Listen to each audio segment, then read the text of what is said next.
Orient bell tiles studio से आप देख रहे हैं एबीपी न्यूज। नमस्कार, स्वागत है आपका एबीपी न्यूज में। मैं हूं अवधेश।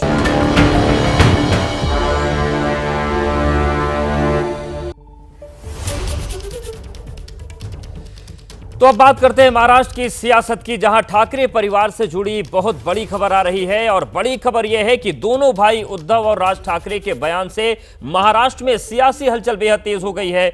इन दो बयानों के बाद माना जा रहा है कि शायद 20 साल के बाद दोनों भाई एक बार फिर साथ आ सकते हैं। राज ठाकरे ने कहा कि महाराष्ट्र का हित बड़ा है और आपस के झगड़े छोटे हैं। महाराष्ट्र हित में एक होने को तैयार है। वहीं राज ठाकरे के बयान पर उद्धव ठाकरे की भी प्रतिक्रिया सामने आ गई है। उद्धव ने कहा कि मेरी तरफ से कोई झगड़ा नहीं था, मैं छोटे झगड़ों को किनारे रखने को तैयार हूं। उद्धव ने राज ठाकरे के सामने शर्त रखते हुए कहा कि गद्दारों से हाथ ना मिलाएं तो राज का स्वागत है। तो महाराष्ट्र की राजनीति से बड़ी खबर है और बड़ी खबर यह है कि दोनों जो ठाकरे बंधु हैं उनकी तरफ से महाराष्ट्र हित में साथ आने के संकेत हैं। और इसके बीच दोनों तरफ से जो प्रतिक्रियाएं हैं वो सामने आ गई।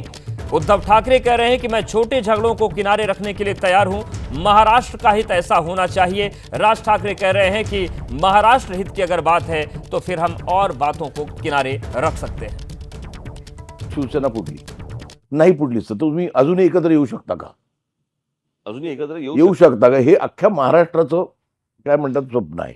नाही, हे बघा, प्रश्न असा आहे ना की या सगळ्या याच्यामध्ये कुठच्याही मोठ्या गोष्टीसाठी मला असं वाटतं आमच्यातले वाद, आमच्यातली भांडणं, आमच्यातल्या गोष्टी या किरकोळ आहेत. महाराष्ट्र खूप मोठा आहे हो, कळलं का? या महाराष्ट्राच्या अस्तित्वासाठी, मराठी माणसाच्या अस्तित्वासाठी ही भांडणं आणि हे वाद आणि ह्या सगळ्या गोष्टी अत्यंत क्षुल्लक आहेत, अत्यंत क्षुल्लक आहेत. त्याच्यामुळे एकत्र येणं आणि एकत्र राहणं यात काही मला फार कठीण गोष्ट आहे अशातला मला वाटत नाहीये. परंतु विषय फक्त इच्छेचा आहे. हा एकट्या माझ्या इच्छेचा नाहीये विषय आणि माझ्या काही स्वार्थाचा पण विषय नाहीये. मला असं वाटतं आपण लार्जर पिक्चर बघणं गरजेचं आहे. महाराष्ट्राचा स्वार्थ मी पाहतोच आहे. म्हणजे तर माझं म्हणणं आहे की सगळ्या महाराष्ट्रातल्या राजकीय पक्षांमधल्या सगळ्या मराठी लोकांनी येऊन एकच पक्ष काढा. माझं तर मत असं आहे की मराठीसाठी आणि महाराष्ट्राच्या हितासाठी किरकोळ भांडणं बाजूला ठेवायला मी सुद्धा तयार आहे. आमच्यातली भांडणं मी आज सांगतो, जी काय भांडणं माझ्याकडनं नव्हतीच कोणाशी, मिटून टाकली. चला, पण पहिले हे ठरवा, महाराष्ट्राचं हित. आणि मग त्यावेळेला सगळ्या मराठी माणसांनी ठरवायचं की भाजपसोबत जायचं का शिवसेनेसोबत. म्हणजे माझ्याबरोबर एसनशी नाही, गद्दार सेना नाही, पण ठरवा कोणासोबत जाऊन महाराष्ट्राचं, मराठीचं आणि हिंदुत्वाचं हित होणार आहे, माझ्याबरोबर का भाजप बरोबर. आणि मग काय द्यायचा असेल तो अगदी पाठिंबा द्यायचा आहे, विरोध करायचा तो बिनशर्त करा, माझी काही हरकत नाहीये. तो महाराष्ट्र की राजनीति से जुड़ी इस बड़ी खबर पर लगातार हमारी निगाहें बनी है और इस पर विस्तार से जानकारी देने के लिए हमारे सहयोगी गणेश ठाकुर जुड़ गए हैं। गणेश, जिस तरीके से दोनों भाइयों की तरफ से बयान सामने आ गए हैं, राज ठाकरे कह रहे हैं कि हम तमाम चीज़ों को किनारे रखने के लिए तैयार हैं महाराष्ट्र हित में, उद्धव भी कह रहे हैं कि हमारा कोई झगड़ा नहीं, शुरुआत मैंने नहीं की थी। ये जो परिस्थिति बन रही है महाराष्ट्र में, इसके पीछे की वजह क्या है? इसकी क्या कोई बैकग्राउंड स्टोरी भी है जिसकी वजह से दोनों भाई अब मिलने का संकेत दे रहे हैं?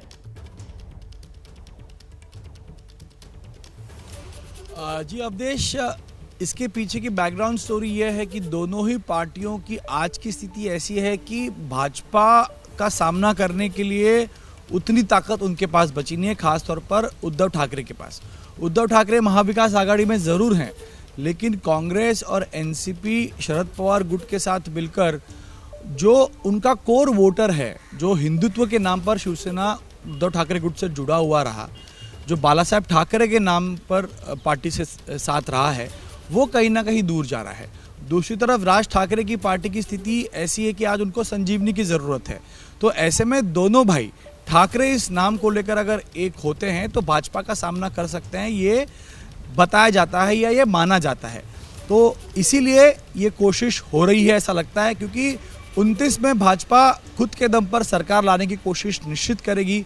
ऐसे में जो प्रादेशिक पार्टियां हैं, खासतौर पर उद्धव ठाकरे और राज ठाकरे की पार्टियां, इन दोनों पार्टियों को कहीं ना कहीं ये लग रहा है कि हमें अगर एक होना होगा तो मराठी के मुद्दे पर ही होगा। और पिछले कई दिनों से मराठी बनाम हिंदी ये विवाद चल रहा है। अब स्कूल्स में हिंदी भाषा कंपलसरी करने पर दोनों पार्टियां आक्रामक हैं, तो जो कोर मराठी वोटर है वो उनके साथ जुड़ा रहे, और अगर दोनों भाई एक साथ आते हैं तो वो कोर वोटर जुड़ा रह सकता है।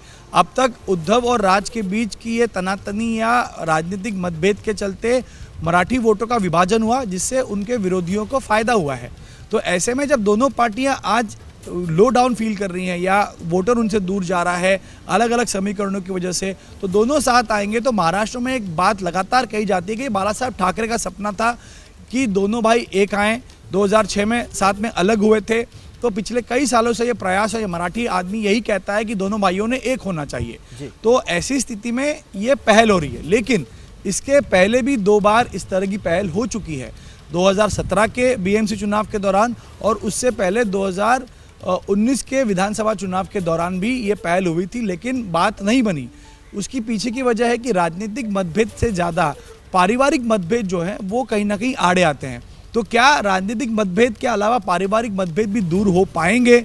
अगर वो हुए और अगर ये एक साथ आए तो भाजपा को चुनौती मिल सकती है। इसी वजह से भाजपा कहीं ना कहीं राज ठाकरे को अपने साथ लगातार रखने की कोशिश करती रही। राज ठाकरे उनके साथ रहे, लेकिन परिणाम स्वरूप राज ठाकरे को कोई फायदा हुआ नहीं। साथ आते हैं तो उसमें भी कई चीजें ऐसी हैं जो देखने वाली होंगी, और राजनीतिक प्रतिक्रियाओं का दौर शुरू हो गया है। राज ठाकरे और उद्धव ठाकरे के बयान के बाद अब राजनीतिक दलों की प्रतिक्रियाएं सामने आ रही हैं। उद्धव की शिवसेना और राज ठाकरे की एमएनएस के बयान सामने आए हैं। संजय राउत जहां इसे अच्छा बता रहे हैं, वहीं एमएनएस नेता सवाल खड़े कर रहे हैं। राज ठाकरे जी ने कहा है कि अगर कोई गिले शिकवे हमें है 2 भाइयों में, तो मैं कोई ईगो नहीं रखूंगा और दूर करूंगा महाराष्ट्र के हित के लिए। उसके ऊपर उद्धव ठाकरे जी ने कहा है हम भाई हैं, हमारे में कोई गिले शिकवे नहीं है, अगर है तो मैं मिटा दूंगा। लेकिन एक ही बात है जिससे हम महाराष्ट्र के दुश्मन मानते हैं, शिवसेना के दुश्मन मानते हैं, उसको अपने घर में आप जगह मत देना, उनके साथ खाने पीने को मत बैठना। यह अगर मंजूर है तो ज़रूर हम बात करेंगे।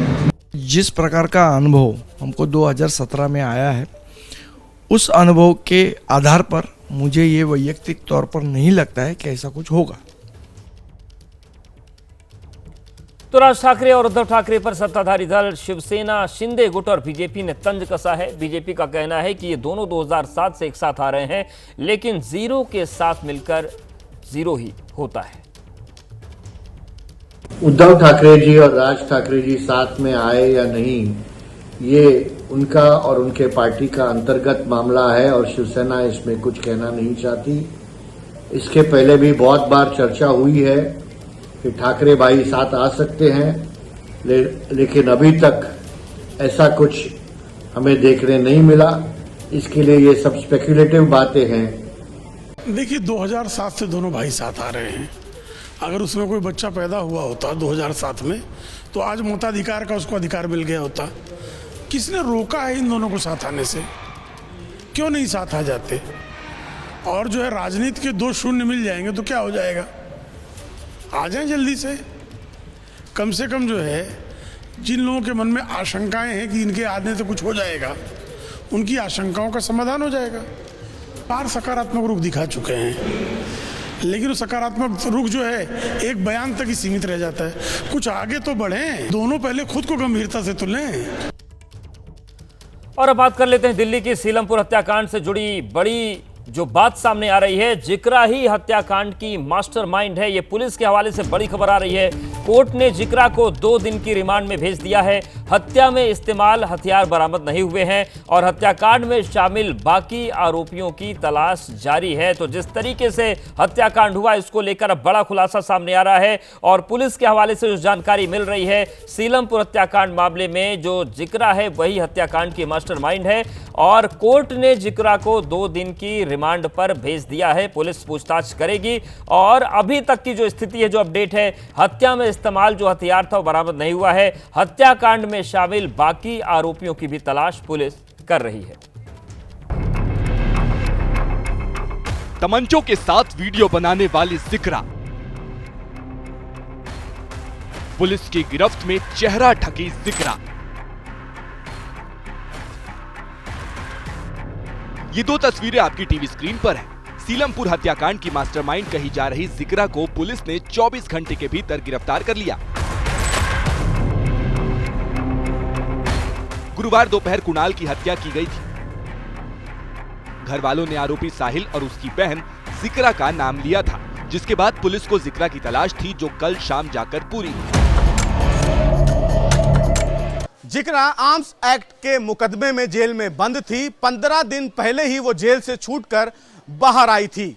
बताया यह भी जा रहा है कि उसी इलाके में लाला नाम के बदमाश से जिक्रा का विवाद था और इसी विवाद के चलते जिक्रा ने कुणाल से लाला के बारे में जानकारी जुटानी चाहिए, लेकिन जब कुणाल ने लाला बदमाश के बारे में जानकारी देने से मना कर दिया तो यही वजह कुणाल की हत्या की मुख्य वजह बनी। इलाके के लोग बताते हैं कि कुणाल के कुछ जानने वालों ने आरोपी साहिल पर चाकू से दिवाली के वक्त हमला किया था, जिसके बाद साहिल कुणाल को धमकाता था और जिक्रा जैसे ही जेल से बाहर आई तो वो भी साहिल के हमले के आरोपी को खोजने लगी, जिसके बाद इस दुश्मनी ने खूनी रूप ले लिया। इनका आपसी झगड़ा था 2 महीने पहले यही इसी गली के अंदर मंदिर के आगे झगड़ा हुआ था, है ना। उसके अंदर एक बच्चे के 9-10 टाके आए थे, वो साहिल था जिनने मारा है। किसने मारा था उसके साहिल के 2 महीने पहले? वो उन लड़कों का नाम नहीं जानता, लेकिन हाँ ये आपसी में एक भाई थे, भाईचारा था इनका। ये सगे भाई नहीं थे, लेकिन जो लड़का मरा उसके सगे भाई नहीं थे। वो आज 2-3 साल पहले की लड़ाई थी, हाथापाई हुई थी बच्चों में, फिर वो इस रूप में आ गई है। उन्होंने पहले चाकू मार दिया था, फिर इसने उनको मार दिया था दिवाली पे। अब वो जो थे उन्होंने कहा कि हम इसका बदला लेंगे और बड़े पैमाने पे लेंगे, तो इस कारण उसका मर्डर कर दिया इन्होंने। आस पड़ोस के लोगों की माने तो यह दावत की कहानी पुरानी है, लेकिन पुलिस ने अब तक इस पूरे हत्याकांड में खुलासा नहीं किया है। लेकिन अगर ये झगड़ा पुराना है तो फिर जांच का दायरा भी बढ़ेगा और पुलिस इस मर्डर केस की तह तक पहुंचने की कोशिश करेगी। जिक्रा से पुलिस पूछताछ करेगी और कुणाल की हत्या क्यों की गई है इसकी वजह भी जानना चाहेगी। लेकिन जब तक इस पूरे मामले में मुख्य आरोपी साहिल गिरफ्तार नहीं होता, तब तक इस पूरे हत्याकांड से पर्दा उठना मुश्किल है। एबीपी न्यूज संवाददाता मदीहा खान ने कल कुणाल की मां से इस बारे में पूछा था। बच्चों में झगड़ा होता है, इसी वही मौका रख ली थी उन लोगों ने। इनका आपस में झगड़ा हुआ था, मेरा बच्चा देख रहा होगा, लड़ाई झगड़े में आपस में आप खड़े हो, लोग सब खड़े हो जाते हैं, ऐसे मेरा बच्चा खड़ा था तो उसमें मेरे बच्चे को दांत में रख लिया, उन्होंने मेरे बच्चे में हट दिया। लोग बताते हैं कि जिस वक्त ये हत्याकांड हुआ वहाँ जिक्रा भी मौजूद थी, जो इलाके में लेडी डॉन के नाम से मशहूर है। जिक्रा की गिरफ्तारी के बाद उसकी जिंदगी की परतें भी खुलती जा रही हैं। दिल्ली पुलिस की माने तो जिक्रा जेल में बंद हासिम बाबा की पत्नी जोया की बाउंसर के तौर पर काम करती थी। हालांकि अधिकारियों के मुताबिक जब जोया जेल में चली गई तो जिक्रा ने इलाके में अपना गैंग अलग से शुरू कर दिया और उस गैंग में शामिल तमाम लोगों के साथ पूरे इलाके में अपना दबदबा मनाने लगी। इलाके में खौफ बनाए रखने के लिए हथियार लहराते हुए फोटो वीडियो सोशल मीडिया पर डालती थी। बताया जाता है कि जिक्रा के गैंग में 15 से ज्यादा लोग हैं। बताया जाता है कि जोया उसे हथियार दिलाने में मदद करती थी। जोया की गिरफ्तारी के बाद उसी की निशानदेही पर जिक्रा के घर से हथियार बरामद हुए, जिसके बाद जिक्रा पकड़ी गई थी। जमानत पर छूटने के बाद जिक्रा लौटी और सबसे पहले इलाके में दबदबा बनाने के लिए इस वारदात को अंजाम दिया। बात करते हैं दिल्ली के मुस्तफाबाद के, जहां पर रेस्क्यू ऑपरेशन चल रहा है। हादसे में अब तक 4 लोगों की मौत हुई है। मलबे में फंसे लोगों को निकालने की कोशिश जारी है, जो लोग बिल्डिंग के मलबे में दबे हैं। तो मुस्तफाबाद में रेस्क्यू ऑपरेशन लगातार चल रहा है और ये जो तस्वीर आपको हम दिखा रहे हैं, 9 घंटे के बाद आज दोपहर में एक महिला को निकाला गया, जो पूरी तरीके से सुरक्षित थी और लगातार ये रेस्क्यू ऑपरेशन जारी है।